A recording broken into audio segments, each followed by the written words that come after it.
प्यारे बच्चों, इस वीडियो में एटम्स अर्थात परमाणु एंड एलिमेंट्स और तत्व के बारे में विस्तार से बताया गया है। आप इसे ध्यान से देखें।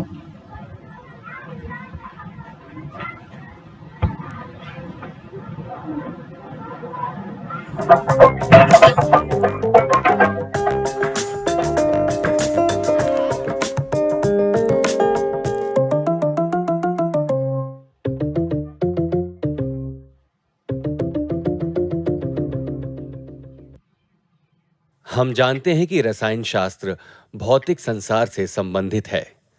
टेबल, कुर्सी, पेंसिल और पेपर, धूल, पत्थर, पानी, तुम और तुम्हारा सबसे अच्छा दोस्त भी। यही कारण है कि ये सारी वस्तुएं तत्व हैं। अतः तत्व वे सभी वस्तुएं हैं जिनमें द्रव्यमान है और जो स्थान घेरती हैं। रसायन शास्त्र में हम पदार्थों का अध्ययन करते हैं, ये देखने के लिए कि वे किनसे बने हैं, इनकी संरचना व विशेषताएं क्या हैं और किस प्रकार विभिन्न तत्व आपस में प्रतिक्रिया करते हैं। इस वीडियो में शुरुआत में हम उन खंडों को देखेंगे जिनसे हमारा संसार बना है। ये खंड बहुत छोटे हैं, परमाणु और अणु। हम तत्वों के बारे में भी जानेंगे। हमारे आसपास के पदार्थ तत्वों से मिलकर बने हैं। रासायनिक रूप में तत्व सरलतम पदार्थ हैं। और हम आवर्त सारणी के बारे में समझेंगे, जिसमें तत्वों का वर्गीकरण कर उन्हें व्यवस्थित किया गया है। और हम चर्चा करेंगे कि तत्वों के मिलने के परिणाम स्वरूप यौगिक और मिश्रण बनते हैं।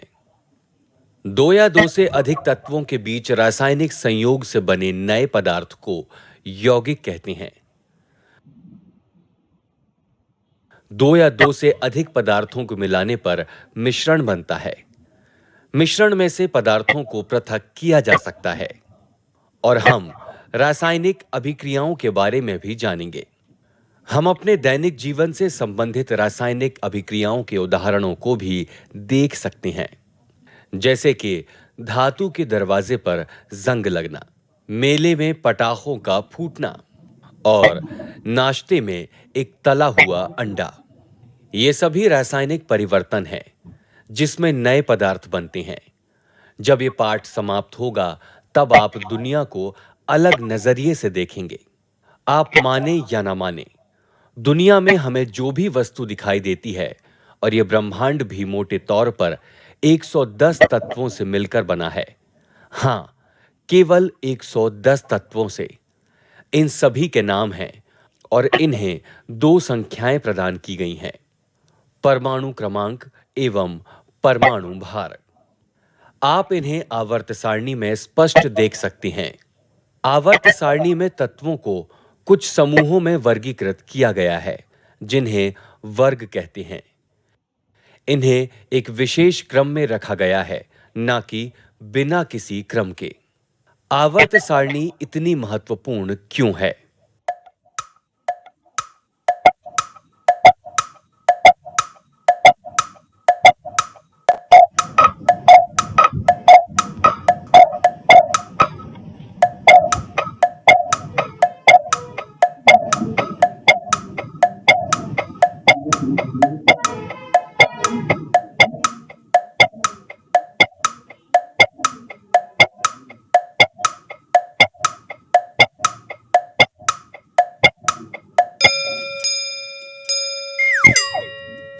ये एक चार्ट है जो विश्व में ज्ञात सभी तत्वों के वर्गीकरण को दर्शाता है। ऊपर दाईं तरफ दी गई संख्या परमाणु क्रमांक है। अणु एवं परमाणु से तत्व का निर्माण होता है। कार्बन की परमाणु संख्या 6 है। यह कार्बन के एक परमाणु में उपस्थित प्रोटॉन की संख्या है। सी के नीचे लिखी संख्या परमाणु भार है। इसके बारे में हम बाद में चर्चा करेंगे। प्रत्येक तत्व का एक विशेष परमाणु क्रमांक होता है। आइए देखते हैं कि क्या आप आवर्त सारणी का प्रयोग करते हुए अन्य तत्वों के परमाणु क्रमांक को बता सकते हैं। हाइड्रोजन का परमाणु क्रमांक कितना है?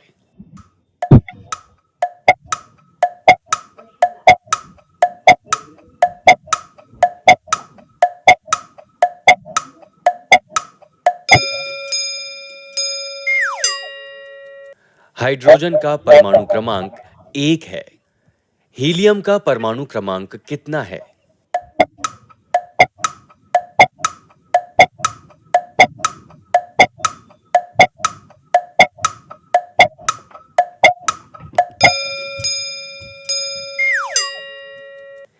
हीलियम का परमाणु क्रमांक 2 है। लिथियम का परमाणु क्रमांक 3 है और बेरिलियम का 4 है। बहुत अच्छा। ध्यान से देखें कि तत्वों को उनके परमाणु क्रमांक के अनुसार व्यवस्थित किया गया है। आइए हम कुछ और तत्वों की सूची बनाते हैं। अपनी पसंद के किन्हीं 10 तत्वों की सूची बनाइए। तत्वों के सामने उनके परमाणु क्रमांक एवं परमाणु भार भी लिखिए। शिक्षक कृपया छात्रों को गतिविधि करने के लिए प्रोत्साहित करें। कुछ समय बाद वीडियो बंद हो जाएगा। जब आप ये महसूस करें कि छात्र तैयार हैं, तब नया ट्रैक आरंभ करें।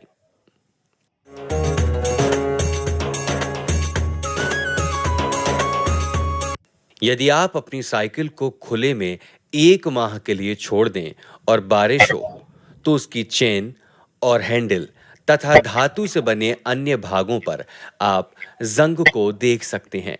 ये इसलिए होता है क्योंकि जंग पानी और ऑक्सीजन की उपस्थिति में लगता है। जंग लगने की क्रिया का सरलतम समीकरण इस तरह होता है। लोहे के 4 परमाणु ऑक्सीजन के 1 अणु और पानी के 4 अणुओं से क्रिया करते हैं, जिससे जंग के 2 अणु बनते हैं। ये द्रव्यमान का संरक्षण है। यदि आप अणुओं की संख्या को गिने, तो आप पाएंगे कि क्रिया कारकों के समस्त अणुओं का उपयोग उत्पाद बनाने में हो गया है। अतः यह योगात्मक अभिक्रिया का एक उदाहरण है। आइए अब अपघटन अभिक्रिया के बारे में चर्चा करते हैं। अपघटन अभिक्रिया योगात्मक अभिक्रिया के ठीक विपरीत होती है। योगात्मक अभिक्रिया में सारे अणु जुड़ जाते हैं और अपघटन अभिक्रिया में कोई पदार्थ 2 सरल पदार्थों में अपघटित हो जाता है। जब कोई पदार्थ अपघटन अभिक्रिया से गुजरता है, तो वो अपने अवयवी तत्वों अथवा सरल यौगिकों में विभक्त हो जाता है। आइए हम अपघटन अभिक्रिया के समीकरण पर बातचीत करते हैं। आप मरकरी ऑक्साइड के 2 अणुओं से आरंभ करें। प्रत्येक अणु में ऑक्सीजन का 1 परमाणु और मरकरी का 1 परमाणु है। अभिक्रिया के दौरान ऑक्सीजन का प्रत्येक परमाणु अपने साथी मरकरी के परमाणु से टूटकर अलग हो जाता है। फिर ऑक्सीजन के 2 परमाणु मिलकर इकट्ठे हो जाते हैं और मरकरी के परमाणु अलग ही रहते हैं। समीकरण को इस तरह से लिखा जा सकता है। और अंत में तीसरी प्रकार की अभिक्रिया भी होती है, प्रतिस्थापन अभिक्रिया। यह तब होती है जब किसी यौगिक के एक भाग का स्थान अन्य भाग ले लेता है। यदि यह केवल एक यौगिक के साथ होता है, तो इसे एकल प्रतिस्थापन कहते हैं। यहाँ एक उदाहरण है, जस्ता और कॉपर क्लोराइड आपस में अभिक्रिया कर कॉपर और जिंक क्लोराइड बनाते हैं। यह सुनने में अवश्य जटिल लग सकता है, परंतु जस्ता कॉपर को प्रतिस्थापित करता है और जब 2 यौगिकों के भाग प्रतिस्थापित होते हैं, तब इसे द्विप्रतिस्थापन अभिक्रिया कहते हैं। इसका एक सोडियम क्लोराइड जब सिल्वर नाइट्रेट के साथ अभिक्रिया करता है, तो सोडियम और सिल्वर आपस में अदला बदली कर सोडियम नाइट्रेट और सिल्वर क्लोराइड बनाते हैं। यह ऐसा लगता है कि सोडियम सिल्वर के पास जाकर कहता है कि मैं तुम्हें नाइट्रेट के बदले अपना क्लोराइड दे देता हूं। ये सोचने का एक तरीका है। सोडियम क्लोराइड आयनिक बंध अथवा सहसंयोजक बंध का उदाहरण है।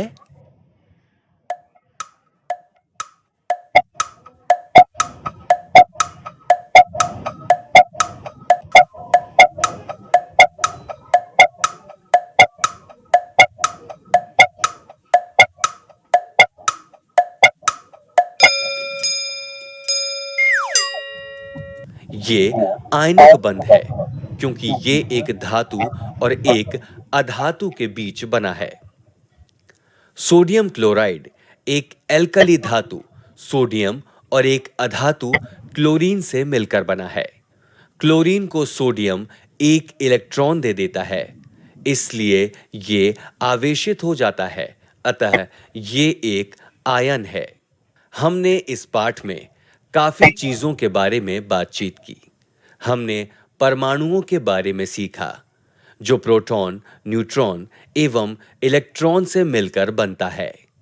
हमने तत्वों को समझने और उनका वर्गीकरण करने के लिए बोर के परमाणु मॉडल एवं आवर्त सारणी का उपयोग किया। हमने परमाणुओं के बीच बंध बनने की विभिन्न विधियों को जाना और रासायनिक समीकरणों को लिखना सीखा और अंत में योगात्मक, अपघटन और प्रतिस्थापन अभिक्रियाओं पर चर्चा की। ये रसायन शास्त्र के आगे के अध्ययन के लिए अत्यावश्यक है। जब आप प्रयोग करते हैं तो रासायनिक पदार्थों को मिलाते समय सावधान रहें। ये सुनिश्चित करें कि आप प्रयोग करते समय सुरक्षा चश्मा पहने तथा शिक्षक के निर्देशों को ध्यानपूर्वक सुनें, परंतु प्रयोग का आनंद उठाएं और उससे सीखें। याद रखें कि आपकी प्रयोगशाला अपने आसपास की दुनिया का एक छोटा रूप है, अतः खोजी बनिए।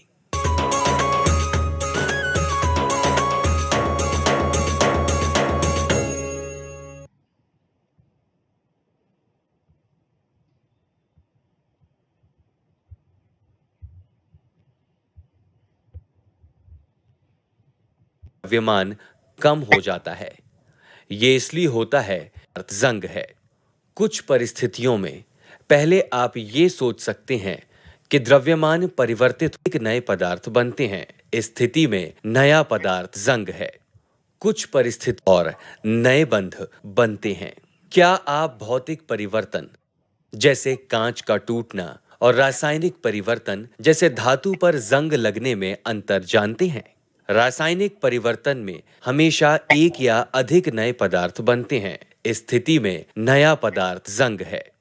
कुछ परिस्थितियों में पहले आप ये सोच सकते हैं कि द्रव्यमान परिवर्तित हो गया है, परंतु द्रव्यमान समान ही रहता है।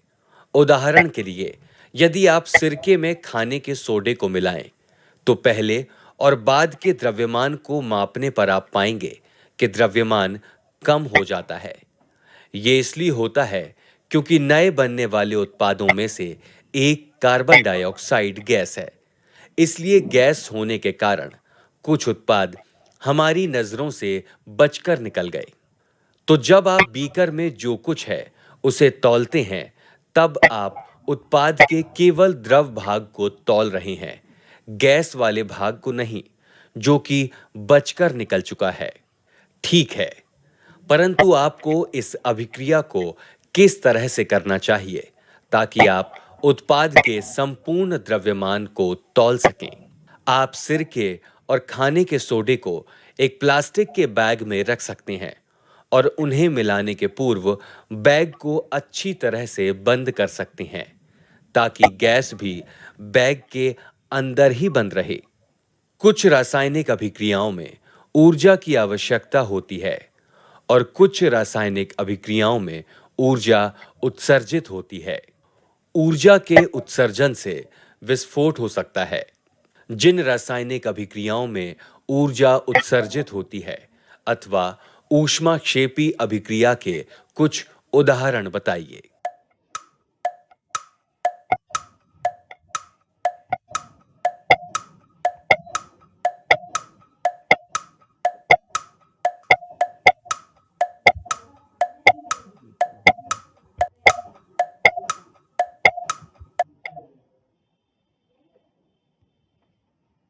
8 बिंदु होंगे। रासायनिक क्रिया को आरंभ करने के लिए, परंतु यदि आप किसी उत्प्रेरक जैसे आयोडाइड का प्रयोग, पानी भी शामिल है और अणुओं को मिलकर बनाइए।